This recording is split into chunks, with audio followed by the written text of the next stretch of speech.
Hey everyone, it's Colin with Legalized Mystery Productions. Thank you for joining me and welcome. And today we're going to be jumping on board the Sisters of Battle hype train and painting Sister Superior Amalia Novena. And this will be the first of a series of tutorials for Sisters of Battle. And I did a poll in the Patreon Facebook group asking which order people would like this model painted in. And it was a tie between Bloody Rose, which is red armor with black robes, and then Sacred Rose, which is the white armor scheme that's really, really popular. At the time that I decided to make this tutorial, there was a tie. So one of the community members had posted this really cool desaturated red scheme for Bloody Rose. So I really wanted to do that. I will be doing tutorials for the other orders. Sacred Rose, which again is a white armor. I really think the Argent Shroud would be really cool with their steel armor. And then I'll do, Martyr Lady, which is just the typical black armor, red robes. And then that's probably it. I probably won't do, all the different robe colors and stuff, but I won't be doing a Sisters Army. So when I finish these tutorials, when I finish these models, those will be given away to Patreon supporters. That's at all tiers. So that's exciting. Amalia Novena is the first one up. And as you can see, she's headless. I've mounted it separately. There's no reason to have it on the model, and it's just easier to paint her face and her hair. It's not involved. And then she also has a decorative base that we'll be painting as well. So, but not today. Today, first things first, we are going to be doing her armor and airbrushing all the colors for her armor, for her red armor. So, and this is also an opportunity for me to talk about one of my favorite paint ranges, which is this AK figure range. And what I like about this range is just how matte this stuff dries and how kind of natural the tones are. They're just really kind of muted. Like the red obviously is a saturated red, but you'll see how matte it actually dries. This pale red is a fantastic highlight color. And these cheekbone glaze and dark shadow flesh are just incredible shadow colors. And these are good for red and purples, and I mean it's just a really nice range of paints. I love using them, and although 99.9% of the time when I'm painting, I just thin with water. For these AK paints, I do like using their acrylic thinner. I find that they behave a little better, and it just makes them a little smoother out of the airbrush. When I paint with them with a brush, I do use just water, but out of the airbrush, I found that it works better with their thinner. So we're going to do a base coat of the shadow flesh and then a highlight with the red. Then we're going to go back and we're going to do some more shadows with this cheekbone glaze, highlight with the pale red, and then do a little glazing with this medium red. So we're kind of going to go back and forth to really develop those shadows and really develop the volumes on her armor. So I'm excited. I think it's a beautiful model. It's a challenging model because it's tiny and there is a lot going on that model. So that might be a little high. There we go. So really excited to paint this one up. And like I said, there will be more tutorials to follow, but I really like this scheme. I think it's really striking with the red armor, black robes, and kind of steel detailing. It just really gives a unique look to the Sisters of Battle. Really striking on the table. So first things first, we're going to take that. Excuse me, dark shadow flesh, and just get a nice even base coat. on the miniature.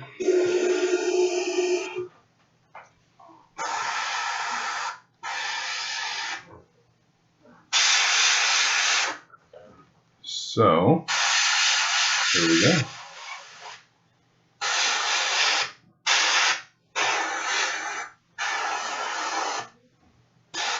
And I'm not worried about painting over other details or the robes or anything like that. The robes we're actually going to paint by hand because they're black, and black is just very easy to paint by hand and highlight by hand. If they were like white robes or something, I would probably paint them first and mask them before doing the armor. And that's something that we'll address when we get to one of the schemes that has white robes, is kind of using liquid mask and stuff like that to protect previous work. But because the robes are black, it just makes our life a lot easier because we can just paint right over it. So you just get a nice base coat working. And you can see how matte that red is. It's just gorgeous. And it's really going to inform the rest of this paint scheme, because this red is just going to be so subtle. It's not going to be that fire engine red that you see a lot of these. You see a lot of these painted in, which I wasn't, particularly. I wasn't as compelled about doing the red armor when it was just like, hey, let's do bright red. But when it comes to doing this really like desaturated red, I thought it'd be a fun challenge, and I thought it'd be different and interesting. So I'm excited to do it. I probably won't be doing the kind of support element like the arco-flagellants and stuff like that. I mean, maybe, but probably not. But we'll see. You never know. But at least we're going to start with just Battle Sisters and just start doing Battle Sisters just for the armor schemes and everything. So this is the red, the vermilion, cadmium red, and this is going to be kind of the main armor color. And so just like with the Space Marines, we're going to concentrate, because it's a humanoid figure, top of the backpack, shoulders, kind of chest area, the knees, and then the feet. And we're going to leave the kind of mid area. Oops. Come on. It's my lighting not cooperating today. We're going to leave that mid area in shadow. Going to come over on the side here. And a lot of that red on the shoulder is going to be covered up by that iconography, but we still want to get a good the top of the arm,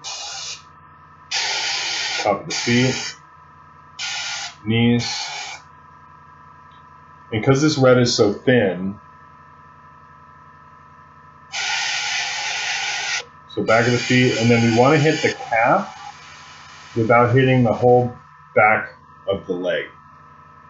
Right? We want this kind of the under part of that calf and everything to be in shadow. That's a tough needle to thread, but it's worth it to give those little details some definition.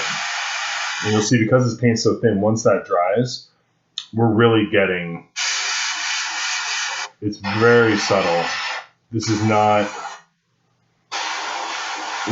the fire engine red that you typically see, which I love. I think this would be a really striking army if you did a whole army in this.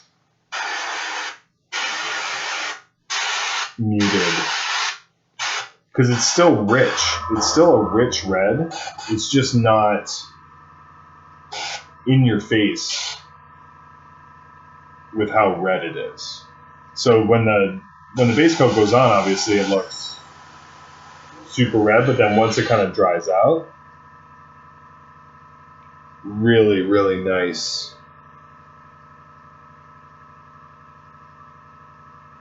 So you can still see those nice shadows in there. So that's perfect. That's exactly what we're going for.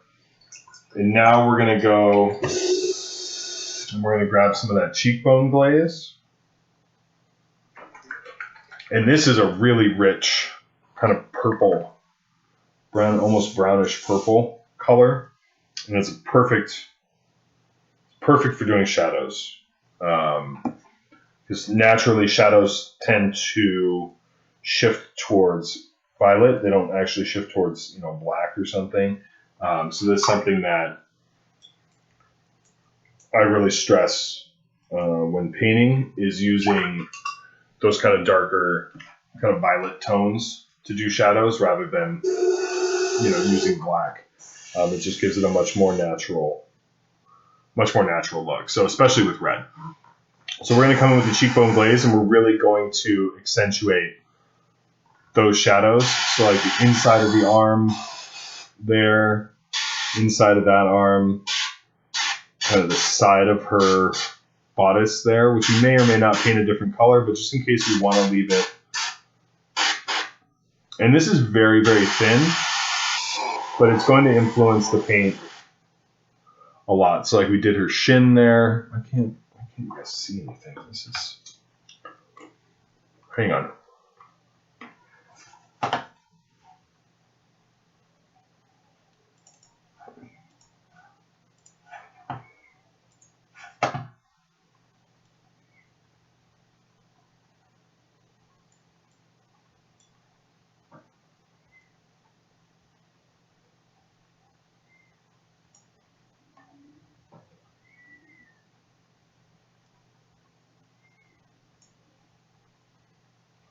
That's better. Sorry about that. That's better. So got the bodice. Trying to make sure we get the under. So that and the cheekbone glaze is not that far off from that dark shadow flesh. We're just reinforcing. So the bottom of the calf, which I talked about earlier, kind of bottom of the arm, bottom of the backpack, under the backpack. We're just reinforcing those shadows. We're not kind of forging new ground here. We're just making sure that those shadows are where they're supposed to be and just accentuating. So like the underside of that top part of the backpack and the bottom of the backpack there. So really just making sure that we're accentuating the shadows in the right area. Kind of under the knee there, back on her leg. And if we mess up and we get a little bit on kind of the under of the boob armor there, if we mess up and we get a little bit on the part that we already highlighted, that's okay, because we're going to come back and do the mid-tone again, that true red, because now we're going to take that pale red and now we're going to do the highest, oops, too much. Now we're going to take that pale red and we're going to do the highest highlight, and that's going to give us kind of the extreme end of our progression. And then we're going to go back and work it, not a full progression a second time, but we're going to work the mid-tone, see what that looks like. We may work the shadow again, see what that looks like. So the key to getting a really good, really even progression when you're doing kind of these very complex, not very complex, but we're using 3 or 4 colors. Come on. My brush has decided to stop cooperating here temporarily. There we go. There we go. So one of the keys is just kind of going back and forth and reinforcing everything. And so with this pale red, we're going to get the highest point that we want to get. Top of the backpack, the top of the shoulder. Oops, glad that wasn't on the model. The knees, the feet. And you'll see how pink and how desaturated that is. It's not, obviously we're not going to leave it like that. We will be using the pale red for kind of highlighting and stuff, but obviously we're not going to leave the armor looking like that. We're going to go back with that red, but it is going to help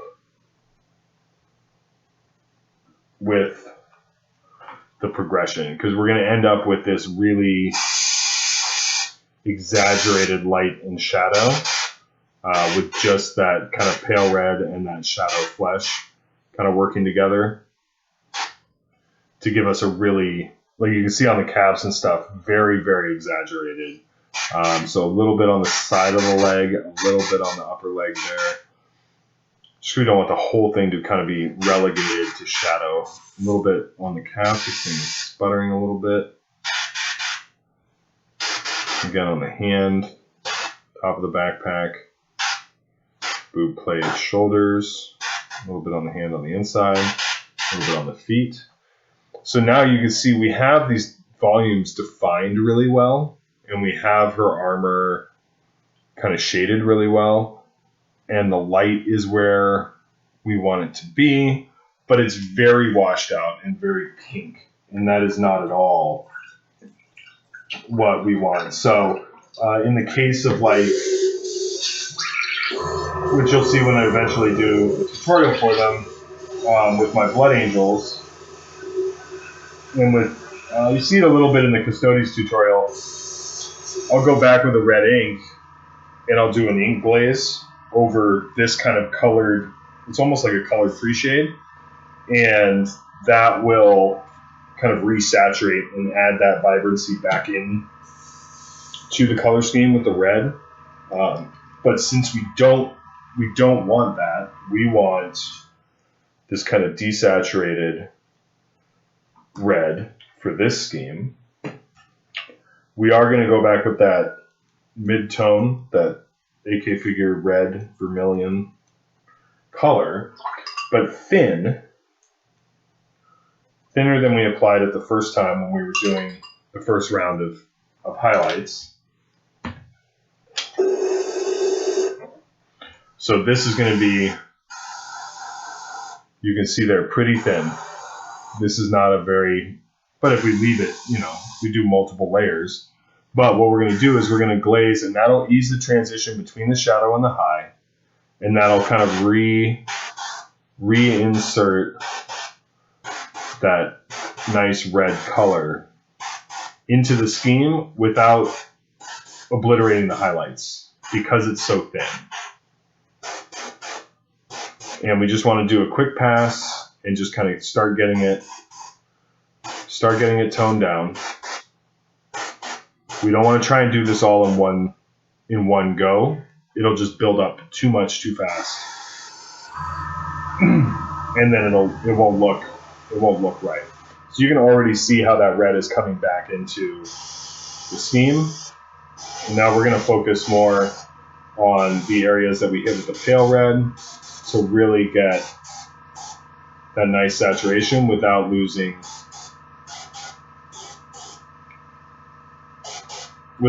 those shadows. We don't want to overglaze this and lose the shadow because we do want, the shadow is really, really important to this scheme. Otherwise it just kind of looks flat, which we don't want. We want a nice, rich, deep red.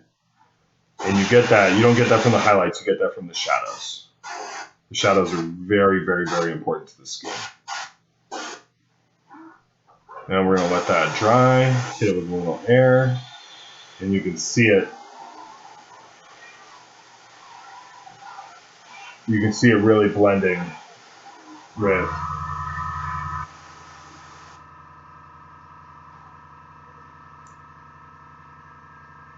and that is a nice looking red right there.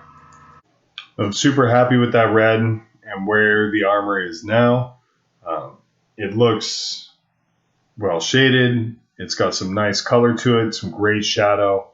So I'm really excited to see where that ends up. And next time we're going to start detailing the model, and these models are so detailed that we really have to talk about editing and making color choices and making decisions on what we want to stand out, what we don't want to stand out. So I'll be talking about that a lot as we go through this tutorial. And it's a really kind of underrated part of miniature painting is that decision-making process. So I'll be going through that. Really looking forward to it. This will be given away when she's done. That's all Patreon support levels are eligible, and I like doing it, and I won't be collecting sisters. So as I finish these sisters tutorials, I'll be giving these models away. This will be a fun first one to do. So thanks. If you have any questions, please leave a comment, shoot me a message. Always happy to answer questions, and we'll see you back soon for part 2, and we're going to start detailing this thing up. It's going to take a little while. Again, there is so much detail on this, but it's one of the things that really makes this army shine, is that kind of attention to detail. So I'm looking forward to it. So thanks again, and we'll see you again soon.